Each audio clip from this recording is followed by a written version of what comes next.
In 2007, with Medecins Sans Frontieres, I was the project coordinator for a war surgery hospital in Mogadishu in Somalia.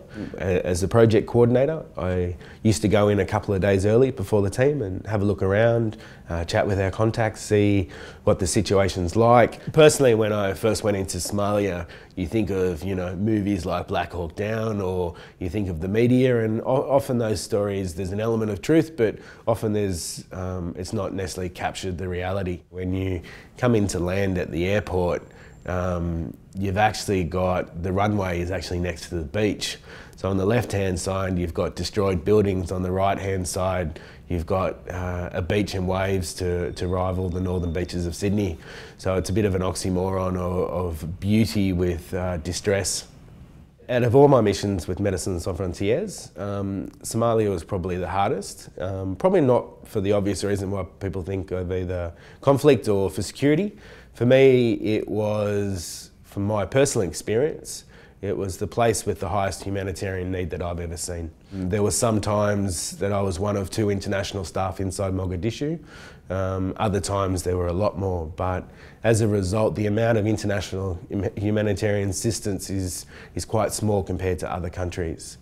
There's a story I often tell about working in Somalia that is more about, not about us as an organisation, but the reality as a population in a context like Somalia, where there has been, sadly, war since 1991, is we wanted to hire 25 nurses to work in our facility. So trying to ascertain who had the skills and who didn't in a way that was transparent, we actually did a written exam for 350 people.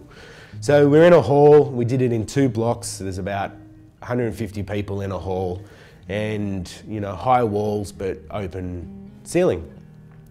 All of a sudden there were loud explosions around the wall. There was fighting going on, and I'm thinking to myself, ooh, that's a bit close. They suddenly came walking towards me, so I thought, okay, we better be careful here. And I looked down, and out of the 150 people filling out a written exam, not one lifted their head. And for me, it's a sad reality that those explosions, those noise and those fighting are so part of life that they're second nature.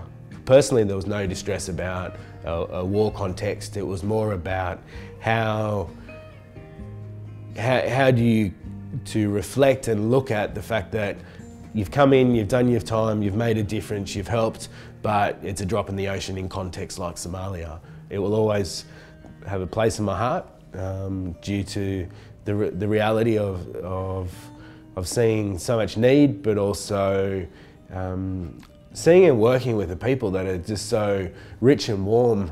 Often we get a negative image of Somalis, but they are amazing, resistant people who don't all want to live in a humanitarian emergency.